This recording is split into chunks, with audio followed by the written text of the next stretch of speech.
অনেক বাড়াবাড়ি করে ফেলেছো তুমি, এখানে আমি আর এক মুহূর্ত থাকবো না। হ্যাঁ ঠিক আছে যাও, আমিও থাকতে চাই না তোমার সাথে। প্রথমে অফিসে গিয়ে সারাদিন অফিসের কাজ করব, তারপর রাত্রে বাড়ি এসে তোমার বকবক শুনবো।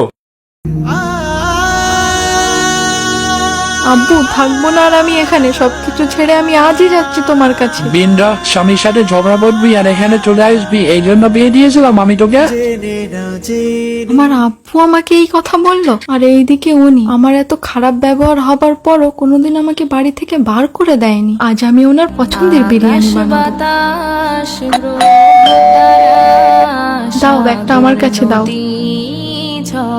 তুমি ফ্রেশ হয়ে নাও, আমি তোমাকে খেতে দিচ্ছি। সরি।